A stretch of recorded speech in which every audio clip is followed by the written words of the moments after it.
ایک نوجوان لڑکی ایک حکیم صاحب کی دکان پر آئی اور خوب روئی اور کہا حکیم صاحب میری عزت کے علاوہ جو چیز آپ مجھ سے مانگو میں دینے کے لیے تیار ہوں، آپ مجھے زہر کی ایک پڑیا دے دو، مجھے ایک زہر کی پڑیا دے دو۔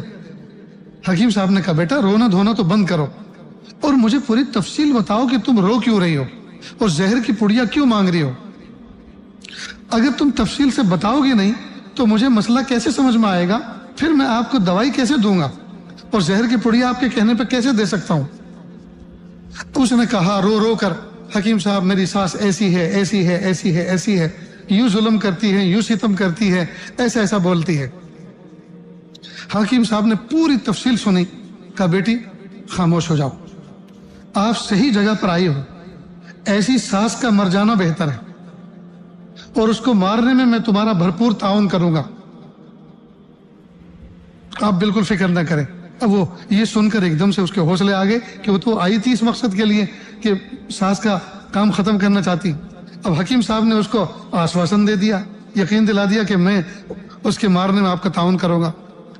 پھر کہا لیکن بیٹی ایک بات سنو، اگر میں کوئی ایسا پوائزن اور زہر تم کو اسٹرانگ دے دیتا ہوں کہ آج تم اس کو کھلاؤ اور آج ہی مر جائے تو بل تمہارے نام پھٹے گا، 2 ڈنڈے تم پہ پڑیں گے، تم میرا نام بتاؤ گی، میں بھی پھنسوں گا تم بھی پھنسو گے، اس لیے میں تمہیں ایسا پوائزن سلو پوائزن دیتا ہوں کہ جو دھیرے دھیرے اثر کرے گا۔ تو 40 پڑیے میں آپ کو دیتا ہوں، روزانہ ایک پڑیا سوتے وقت دودھ میں ملا کر بڑھیا کو دے دیا کرو، 40ویں دن پڑیا بھی ختم اور بڑھیا بھی ختم۔ اب یا تو وہ آئی تھی روتے ہوئے یا سن کر ہنس پڑی۔ کہا حکیم صاحب کیا دوں اس کا معاوضہ؟ کہا جب بڑھیا کا کریا کرم ہو جائے گا تب طے کریں گے کیا کرنا، ابھی تم لے کے جاؤ۔ لیکن سنو اس کے آگے کی جو اہم بات، ان 40 دن کے اندر تمہیں زندگی کا ڈھب اور انداز بالکل بدلنا ہے۔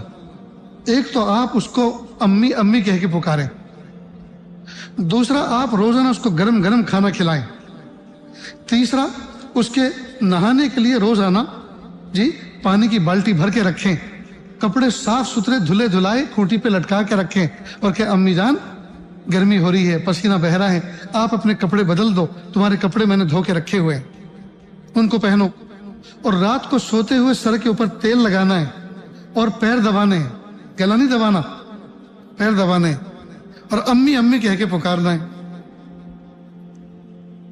جب 40ویں دن بڑھیا کا جنازہ اٹھے گا کسی کے فرشتوں کو بھی پتہ نہیں چلے گا کہ یہ کام تمہارا ہے، اس لیے کہ لوگ یوں کہیں گے وہ 40 دن پہلے لڑا کرتے تھے لیکن مہینے 1.5 مہینے سے تو بہت اچھا ان میں تعلق تھا، یہ بڑھیا کیسے مر گئی؟ کسی کے فرشتوں کو بھی پتہ نہیں چلے گا کہ تم نے مارا ہے۔ اب یا تو وہ آئی تھی روتے روتے یا گئی خوش خوش۔ اللہ کی شان، ابھی 15-20 دن اس نے یہ پڑیا کھلائی، 20 دن کے بعد پھر روتے ہوئے آئی تو حکیم صاحب نے کہا کیا بڑھیا مر گئی؟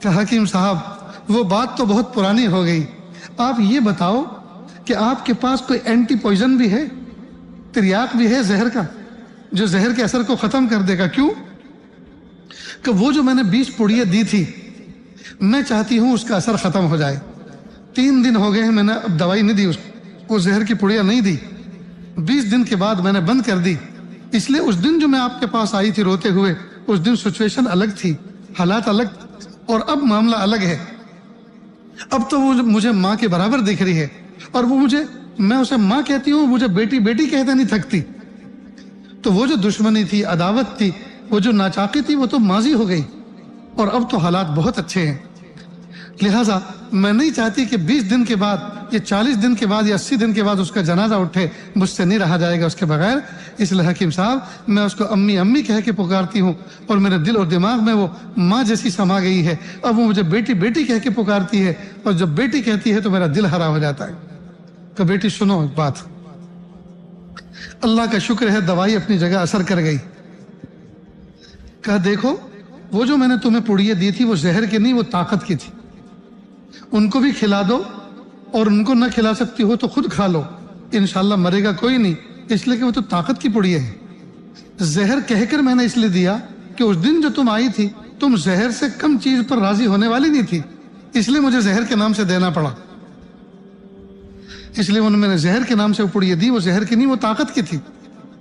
اصل تو جب میں نے تمہاری پوری داستان سنی تو میں سمجھ گیا پانی کہاں مر رہا۔ ساس تم سے کچھ چاہتی تھی لیکن تم اس کے خلاف چل رہی تھی۔ جب تم نے اس کو ماں ماں کہنا شروع کیا، گرم گرم کھانا دینا شروع کیا، رات کو خدمت کرنی شروع کی، جی کپڑے دھلے دھلائے اور بالٹی بھری بھرائی دینی شروع کی، اور ماں ماں جب کہنا شروع کیا، آخر اس کے سینے میں تو تڑپتا ہوا دھڑکتا ہوا دل ہے، اس نے تمہیں بیٹی مان لیا۔ جھگڑا ساس اور بہو میں ہوتا ہے، ماں اور بیٹی میں نہیں ہوا کرتا۔ جاؤ بیٹا خوشیوں کے ساتھ زندگی گزارو۔ اصل تو وہ دوائی جو تھی وہ دوائی اصل نہیں تھی، اصل وہ میری باتیں تھی جو تم نے جس پر عمل کر کے دکھایا۔ تو دیکھی دوستو، زندگی کے اندر بہت سارے اتار چڑھاؤ ایسے آتے ہیں جس کو کوئی حل کرنے والا چاہیے، اور دیندار آدمی اور متقی آدمی سے بہتر حل کون کر سکتا ہے؟ حل کون کر سکتا ہے؟ ہمیں چاہیے کہ ہم اپنے مسائل کو اپنے علماء سے، صلحاء سے، متقین سے، جی اپنے مرشدین سے، ان کے سامنے ہم اپنے مسئلوں کو رکھیں اور ان سے مشورے کر کر کے زندگی گزاریں۔ پھر دیکھیے زندگی کے اندر اللہ تعالیٰ کیسے پھول کھلاتے ہیں۔ لیکن افسوس کی بات ہے دوستو کہ ہم نے علماء کے ساتھ، صلحاء کے ساتھ اپنا سلسلہ جوڑا ہی نہیں۔ ہم صبح کو اٹھتے ہیں اور شام کو واپس آتے ہیں۔ آج کے دور کے اندر انسانوں نے اپنے آپ کو پیسے کمانے کی مشین سمجھا ہے۔ ہر آدمی صبح کو اٹھتا ہے، شام کو تھکا ہارا گھر آتا ہے، پیسہ ہو چاہے جیسا ہو۔ ہر آدمی کا سلوگن یہ بن چکا ہے، پیسہ ہو چاہے جیسا ہو، حلال ہو حرام ہو۔ یاد رکھیں، ایک روایت کے مطابق اللہ تعالیٰ نے 18,000 مخلوق پیدا فرمائی۔ 18,000 مخلوق میں ایک قسم میں اور آپ بھی ہیں۔ 18,000 مخلوق میں ایک مخلوق بھی ایسی نہیں ہے جو پیسے کما کر کھاتی ہو۔ سب کے سب فری آف چارج کھاتے ہیں۔ انسان ہی ہے جو پیسے کما کے کھاتا ہے، پھر بھی اس کا پیٹ نہیں بھرتا۔